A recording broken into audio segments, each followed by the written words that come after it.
Yo, what's good, man? Every time I watch one of these little cave diving videos, I be getting surprised every time. Like, really don't understand people. The last one I just watched, what was the last one? Oh yeah, some people had went inside a cave called the Cave of Death. Like, why would you go inside a cave called the Cave of Death? Man?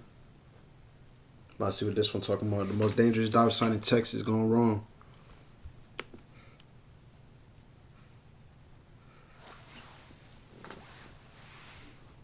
On the surface, it's just a dark blue opening Jacob's for Well. bed. People flock to the area to swim and jump in the crystal clear and seemingly harmless water, but in reality, it is the opening to a massive underwater cavern.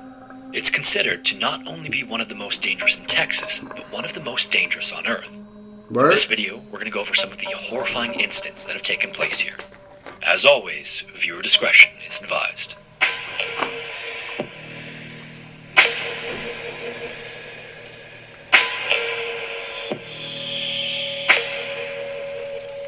I would never play with life like that. So the story goes, in the mid-1850s, a newly arrived settler to the area was walking along a creek in Texas, roughly midway between San Antonio and Austin. The man was looking for a spot to construct a water-powered mill, so he was just sort of walking along the bank and scanning the river and bottom and surveying the area. As he walked along, he started to notice an area that was significantly rougher than the rest of the creek. Then, as he made his way over, he realized it was basically like a bubbling cauldron right in the middle of the water. Rather than the flow of water over rocks creating normal rapids, this seemed to be coming straight up out of the river and bubbling as much as 6 feet high into the air. Right. The man didn't know it at the time, but he'd just discovered the outflow of something known as a karst spring, and this one was later named Jacob's Well. In this area of Texas, there is a large underground aquifer known as the Trinity Aquifer, which supplied Jacob's Well with as much as 640 liters of water per second. This flow was also moving fast enough at the time of its discovery that it created an upside-down waterfall on the surface that shot several feet into the air, which was the bubbling that the man discovered. Following its discovery, a mill was built in the area that took advantage of this natural flow of water, and this mill operated for several decades, as did the waterfall, until around the mid-20th century when other construction in the area started to cause damage to the Trinity Aquifer. Over time, this reduced the outflow to Jacob's Well from 6-foot jets to just a small ripple barely noticeable on the river's surface. Obviously, it's a shame that this natural feature was damaged, but this also had the unintended effect of revealing the cavern in the ground from which the water flowed. Come on, get to the point, man. In the crystal clear river, if you come to the edge where Jacob's Well is located, the bank drops into the water and down to a flat yellow rock that forms the bottom of most of the river. For the most part, this is what the bottom of the river looks like. It's bright and clearly pretty shallow. People be trying to explore too much. Like, people shouldn't even know that it's like a deep hole in that little area. Like, why did you even dive down there in the first place? Then once people figure it out, they just more people want to come visit it. And like, I don't understand that. Where the jets originate, though, the riverbed abruptly drops vertically into a deep blue abyss. Like, it'd be mad uncomfortable. Like, squeezing through tight cracks, going straight for like a whole hour. Then you got to turn back around. How they even be knowing their way back? Compared to the surrounding water. This is not unlike a blue hole that you'd see in the ocean, just on a smaller scale. And this hole in the riverbed, that is Jacob's Well, is about 12 feet or 4 meters in diameter. If you stand at the edge of the well, you might be standing in just ankle-deep water, depending on the depth of the river at the time, but the bottom of the vertical opening is almost not visible down below. Like a blue hole as well, the limestone rock was slowly eroded by the outflow of water and created a large underground cave. The section that's visible in the riverbed is only a small fraction of its true size, and at first, this cave wasn't really known about because the flow of water actually made it too difficult to swim down and explore Jacob's Well. As the current slowed, divers and scuba divers were finally able to get into the water and start to explore the freshwater blue hole. For the most part, people from the area come to swim in the river and cliff jump from the edge, but as there always are, some people just can't help themselves and need to see what's down below. Oh, I don't know why. Ain't nothing that's gonna be crazy for real. Just a bunch of rocks. Like, I don't know. Years, as a result of some of these dives ending tragically, Jacob's Well has developed a reputation for not only one of the deadliest dive sites in Texas, but also in the entire world. In early September of 1979, a group of friends planned to camp out one evening and complete a night dive of the well. Since they intended to explore the cave itself, it didn't really matter if it was light or dark out, and at least at nighttime they'd be free of any swimmers to disturb them. So at around midnight on the 9th, the group entered the water and made their way down to the bottom of the first chamber at around 25 feet. Right. In their group were two friends, Kent and Mark, who were both experienced and had dived Jacob's Well before. For some time, Kent had been thinking about the true depths of the cave. You see, Jacob's Well is actually composed of a series of descending rooms or chambers that get progressively smaller the deeper you go. From the first chamber at 25 feet deep, there is a small corridor to the west, which connects to a second, larger chamber. This descends vertically again to a depth of 55 feet, and then at the bottom is a third horizontal chamber. This room descends diagonally once again to around 75 feet, and this is where it gets challenging. Separating the third and All the way underground. Look at that. Gotta swim diagonal. He's getting tighter and tighter. Psst. Dark down there. Can't see nothing.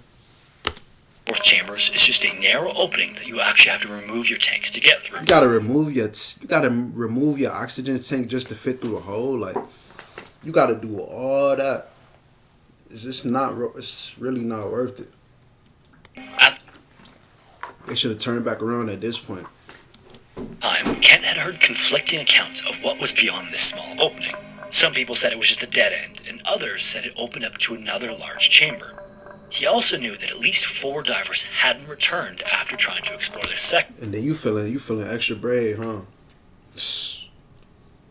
4 divers don't went in there, never return. He want to go test to see if he gonna make it. But Kent was just one of those guys, and the promise of a potentially large chamber was too enticing. So Kent and Mark made their way down into the third chamber, and not far behind them was another man named Joe.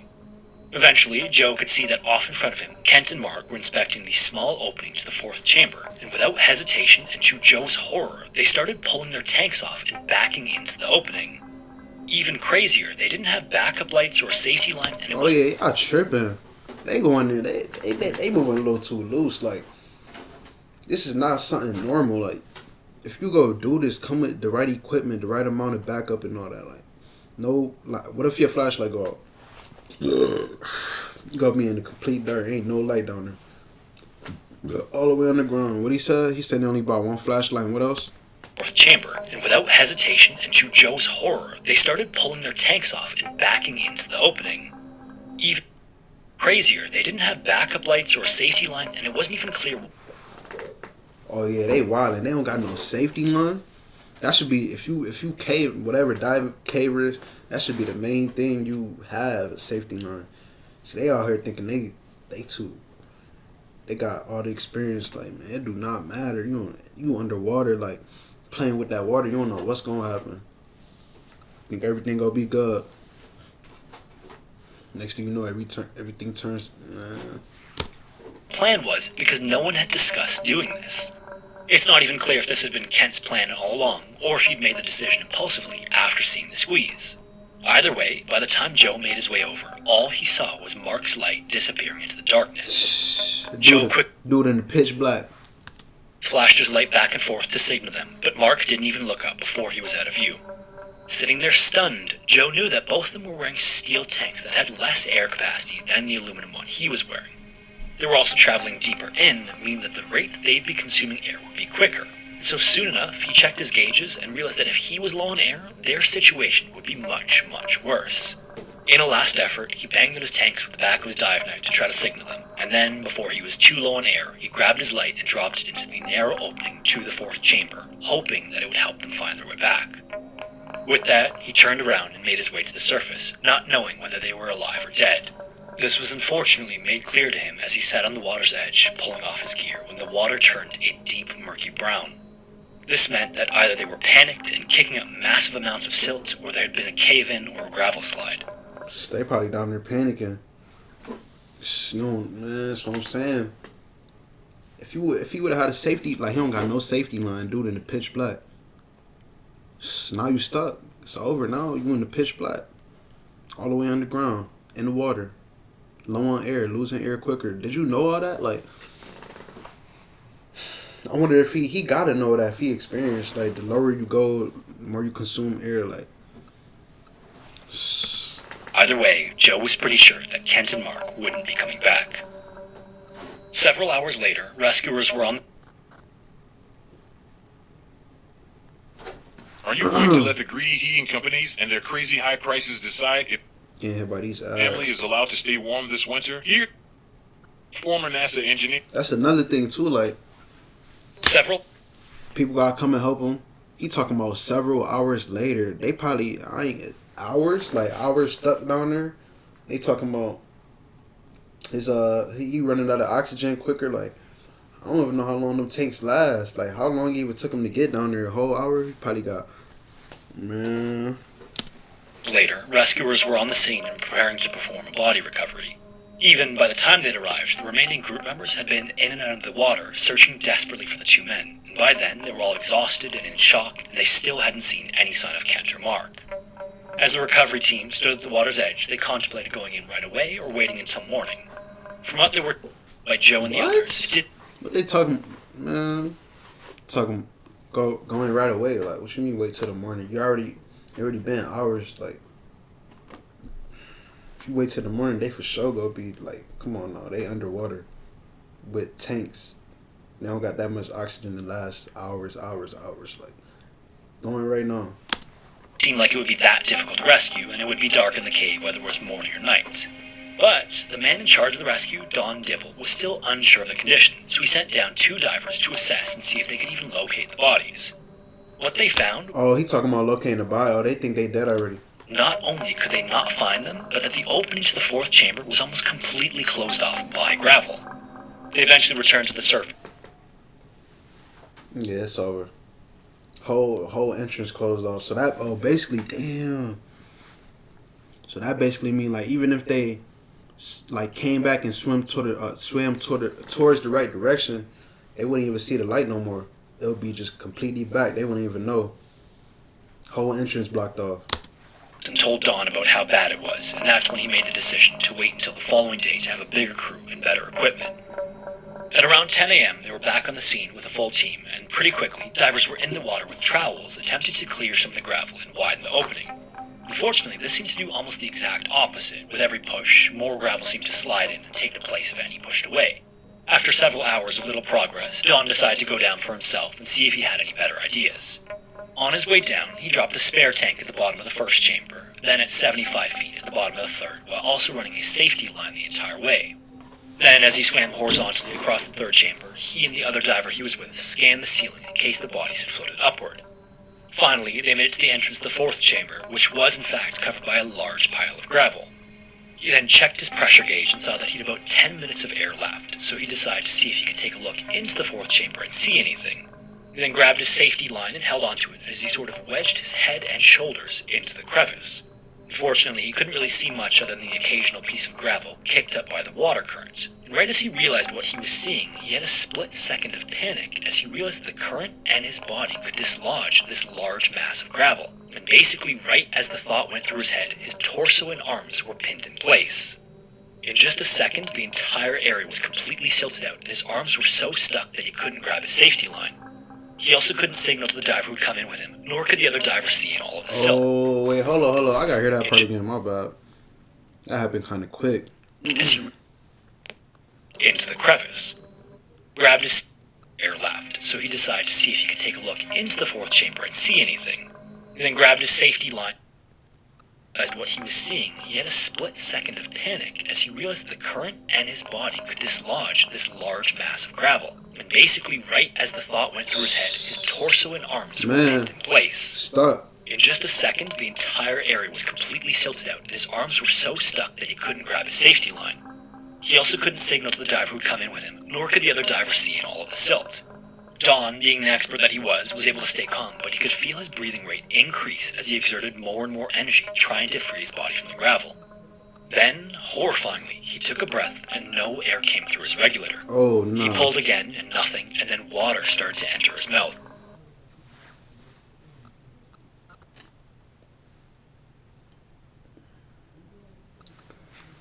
What's about to happen, man? He about to jump. I don't see, like, it gotta be a miracle to happen at this point. Like, he dude literally stuck. can't signal to the divers. They can't see him because the silk, he can't see. He in the pitch black. He breathing in water. I don't know, man. The sudden realization of what was happening caused him to spasm involuntarily, and this was so violent that it freed his arms, and then a split second later, he was met with a regulator being shoved into his mouth by the other diver. But got lucky for real. Like, oh my God. I was wondering, man. I'm like, if he get out of this, like, dude say he panicked so much he got free. Immediately inhaled almost as violently, and in doing so, swallowed about half the large breath he took. This was another huge mistake. That breath was taken under the massive pressure almost 100 feet into the water. So as the two made their way to the surface, the air in his stomach expanded and expanded until his stomach was the size of a basketball. Oh. He tried to burp to get the air out, but nothing came out, and then by the time they finally surfaced, he screamed out in pain. Don was rushed to the hospital and then immediately into surgery, but in just the few-minute trip to the surface, the air had expanded so much it ruptured his stomach. It would take several weeks in the hospital before he finally recovered, but thankfully, he would fully recover. Okay, he recovered. I was about to say, the way they was talking, like, they was about to say he died in the ambulance or something. He recovered, though. In the meantime, while Don was in the It's a hospital, miracle for real. Like, dude almost died twice. First, he was stuck. He done panicked so much, got himself free at the last second. Then he inhaled the water, like, oh my God. Dude got up to the surface, dude's stomach got big, he in pain. Oh, dude almost died twice, back to back. another local diver took over the rescue, who had been involved in several other rescues and had sort of acted as the landlord of Jacob's Well for a period of time. The first thing he did was head down to the last place Don had been to get a better look at the situation. He would end up finding Don's light in the area that Don had gotten stuck in and realized that the only way to get to the fourth chamber would be to remove all of the gravel. 2 days later, a bunch of equipment was brought in, including a recompression chamber, a large vacuum, and a series of ropes. Soon enough, a large hose was snaked down to the gravel pile, and the removal process began. The hose took care of the smaller debris, while divers placed larger rocks into bags and pulled them up by a rope to the surface. As with before, this was not an easy task. Much of the gravel was replaced basically as it was pulled out, and what was initially expected to be a one-day job quickly turned into a full-week operation. By the end of the week, tensions had started to rise between city officials and the dive company over the cost of the operation. In just that week's time, it got so bad But he said over the cost? turned into a full-week operation. By the end of the week, tensions had started to rise between city officials and the dive company over the cost of the operation. In just that week's time, it got so bad that rescue operations were eventually halted. A diver with a camera was then sent down to see the progress that had been made and if the fourth chamber was accessible. When the tape was played back initially, it seemed like after all the effort they still had nothing, but then they noticed a concentration of fish in a specific spot during one of the frames.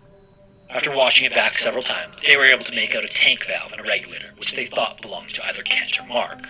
But despite locating them, the issues between the dive company and the city were irreconcilable, and 12 days after their fateful dive, the search was called off. Several months later, Don was recovered and anxious to get back into Jacob's Well, but not for recreation. He wanted to make sure that no one else could enter. They said they had the car. They said it was going on for 12 days. That's something serious. Like, whole dive team of experts can't even get inside there. Like, playing with that water, man. Sometimes there's really nothing you could do for real. Like, that's wild. They said they had to call it off because it was costing too much, but I think he said because the cost. Something like that. Like Kent or Mark. First, he had bags of concrete lowered into the cave, and then over the course of several hours, built a wall over the entrance to the fourth chamber. The wall had a metal grate running through it, which would allow water to continue to flow, but it would ultimately seal the bodies inside. Incredibly, this wasn't a deterrent at all. Just another few months after that, the gate was gone, and a note was placed in its place that read, "You can't keep us out." I was about to say, people tripping though. Like, alright, listen, I put a gate there. Y'all know what happened. Y'all already know what happened. Y'all know people died in there. Y'all still want to go and dive in there? Go ahead. People don't, like, some people just hard-headed. Talking about you can't keep us out. Alright, go ahead, dude. So, as you might imagine, with the gate removed, divers continued to explore Jacob's Well and would continue to push the limits of the deeper sections. Crazy. 4 years after the deaths of Kent and Mark, and 3 years after the gate was installed, 2 members of an advanced diving class held at Texas State University were at the water's edge pulling on their wetsuits. These 2 guys, Richard and Clark, were well on their way to becoming instructor certified and wanted to complete a dive that was more challenging than open water conditions. Like others before them, they made their way through the first 2 chambers and then across the third, and up to the squeeze where the gate had previously been installed. Now, it's not clear if divers had removed the gravel or if the water flowing through the cave had managed to clear it, but either way, by the time Richard and Clark were diving the crevice was widened enough for them to enter. So, the 2 of them pulled off their air tanks and began shimmying backward through the narrow crevice. Richard went through first, and then Clark was going through afterwards, and his tanks got snagged on some rocks. He twisted and pulled, but eventually he had to let them go to join Richard on the other side. When Clark came through without his tank, Richard immediately handed him his regulator, and then the 2 of them started buddy breathing. Unfortunately, this meant that this was basically the official end of their dive. They couldn't really do much exploring if they were buddy breathing, and it was just much safer to come back at a different time when they both had tanks. So they both squeezed their way back through the opening and started making their way horizontally across. Damn, dude, tank that got stuck. Messed up the whole mission. Now they gotta come back. The third chamber, passing the regulator back and forth as they swam. Then they entered the second chamber, and here's where they made a huge mistake. What happened? Another thing about Jacob's Well that makes it so dangerous is that, like other limestone caves, there are tunnels and passages that snake off from the main chambers. That's why it's crucial to use a safety line to ensure you know the way back. Bro, man, people thinking they know they just know what they doing so much. Like, man, get you a safety line. They went in there without no safety line, going to the deepest parts of the cave, thinking it's sweet. Alright. In particular, in the second chamber, as you ascend toward the exit, there are 2 passages that look very similar. One of these takes you directly to the first chamber and then out, and the other is something known as a false chimney. It ascends almost exactly like the second chamber, but instead of exiting, you hit a roof instead. So as Richard and Clark quickly swam to the surface sharing the air tank, they accidentally swam into that false chimney.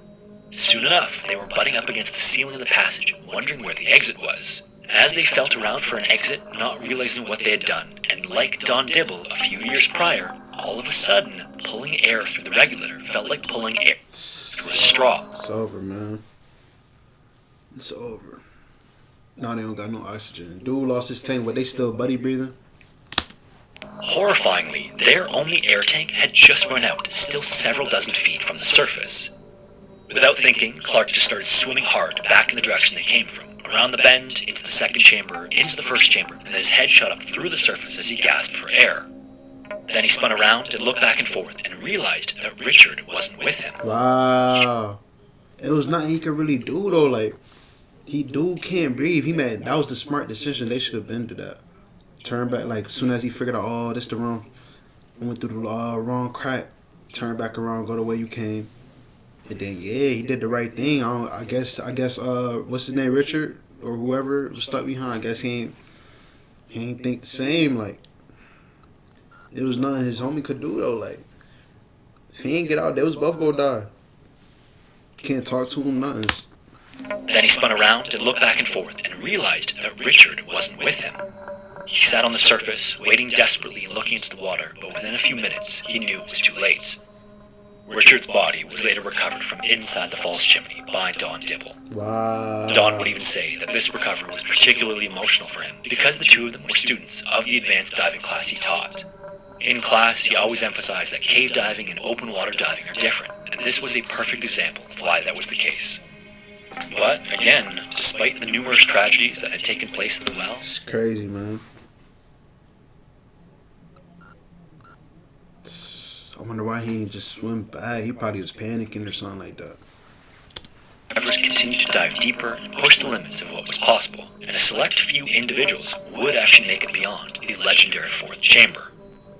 On the evening of February 26, 1984, 2 scuba instructors, John and Danny, and an experienced caver named Wayne, entered the cool water at Cypress Creek.